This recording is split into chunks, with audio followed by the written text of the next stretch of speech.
യേശുവിൽ പ്രിയരെ, ഈശോ മിശിഹായ്ക്കും സ്തുതിയായിരിക്കട്ടെ. പ്രിയമുള്ളവരെ, ദേവാലയത്തിൻ്റെ ഉള്ളിൽ ചൊവ്വാഴ്ച ദിനം ദിവ്യബലി മധ്യേ വായിക്കപ്പെടുന്ന വചനഭാഗത്തെ നമ്മൾ വിചിന്തനം ചെയ്യുവാനായിട്ട് ആഗ്രഹിക്കുകയാണ്.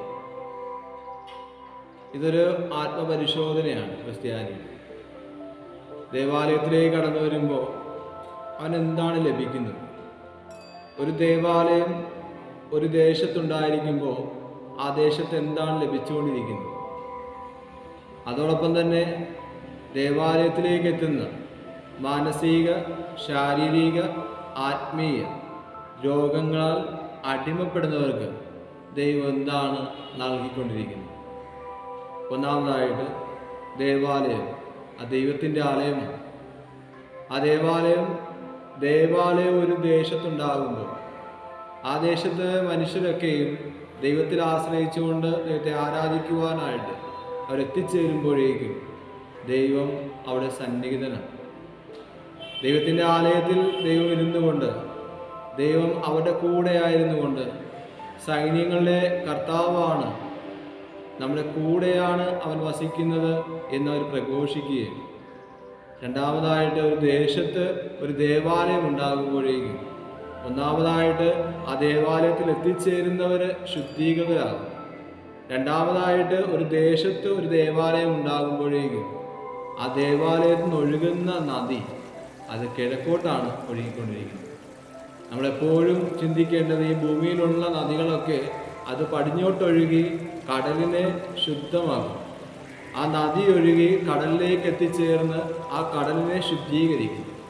എന്നാൽ ഈ ദേവാലയത്തിൽ നിന്ന് ഒഴുകുന്ന നദി അത് ദേവാലയവും പരിസരവും ആ ദേശവും ആ രാജ്യവും ഒക്കെ ശുദ്ധീകൃതമാക്കും.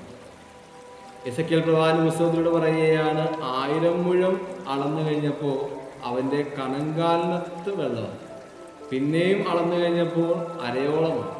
അങ്ങനെ 3 പ്രാവശ്യം അളന്നു കഴിഞ്ഞപ്പോഴേക്കും കടക്കുവാൻ പറ്റാത്ത വിധത്തിൽ വൻ നദിയായി തീർന്നെന്നാണ്. ദൈവത്തിൻ്റെ സ്നേഹം എല്ലാവരിലേക്ക് എത്തിപ്പെടുകയും എല്ലാവരെയും സ്നേഹിക്കുന്ന ദൈവം. ക്രൂശിതരായ രൂപം ദേവാലയത്തിനുള്ളിൽ സ്ഥാപിക്കപ്പെട്ടിരിക്കുന്നു, പ്രധാന പീഠത്തിൽ സ്ഥാപിക്കപ്പെട്ടിരിക്കുന്നു, കേന്ദ്രഭാഗത്ത് സ്ഥാപിക്കപ്പെട്ടിരിക്കുന്നു. അത് സകലത്തിനും വേണ്ടിയുള്ള രക്ഷയാണ്, സകല ജനത്തിനും വേണ്ടിയുള്ള രക്ഷയാണ്. ഈ ലോക ജീവിതത്തിൽ നിന്ന് പറന്നുയരുവാനായിട്ട്, ഈ ലോക ജീവിതത്തിലെ സഹനങ്ങളായിട്ട് നമ്മുടെ മുമ്പിലേക്ക് കടന്നു വരുമ്പോൾ, നമ്മളെ വിഷമിപ്പിക്കുമ്പോൾ, നമ്മളെ പീഡിപ്പിക്കുമ്പോൾ, നമ്മളെ ക്ലേശത്താൽ നിറയ്ക്കുമ്പോൾ, അതിൻ്റെ എല്ലാറ്റിൻ്റെ ഉള്ളിൽ ഞാൻ കൂടെയുണ്ട് എന്ന് പറയുന്ന ക്രൂശിത രൂപത്തിൻ്റെ, ക്രൂശിതനായ കർത്താവിൻ്റെ, നസ്രായനായ കർത്താവിൻ്റെ, രാജാതിരാജൻ്റെ രാജ്യത്തെ അധികാരത്തിലേക്ക് നമ്മൾ എത്തിച്ചേരുകയാണ്.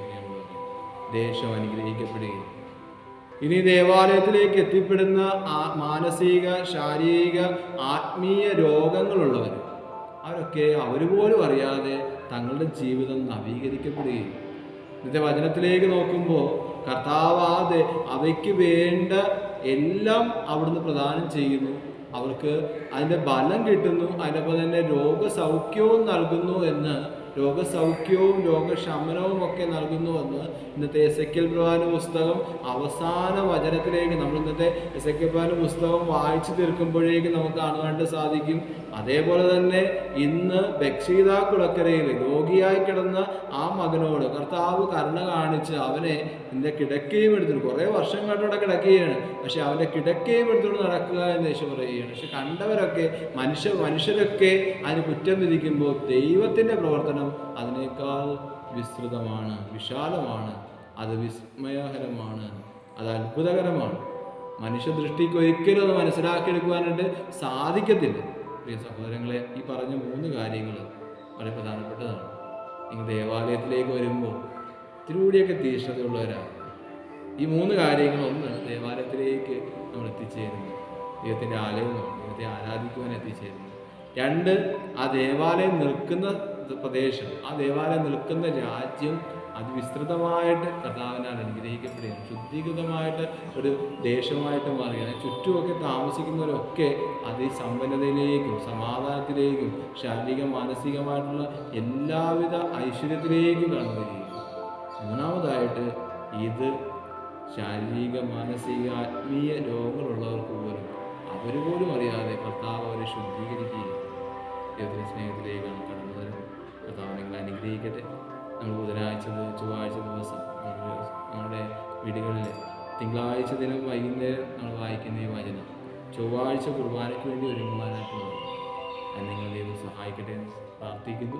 പരിശുദ്ധാത്മാവിൻ്റെ എല്ലാവിധ അനുഗ്രഹങ്ങളാലും വരദാനങ്ങളാലും ഫലങ്ങളാലും നിങ്ങൾ ദൈവം നിറക്കട്ടെ എന്ന് പ്രാർത്ഥിക്കുന്നു. പിതാവിൻ്റെയും പുത്രൻ്റെയും പരിശുദ്ധാത്മാവിൻ്റെയും നാമത്തിൽ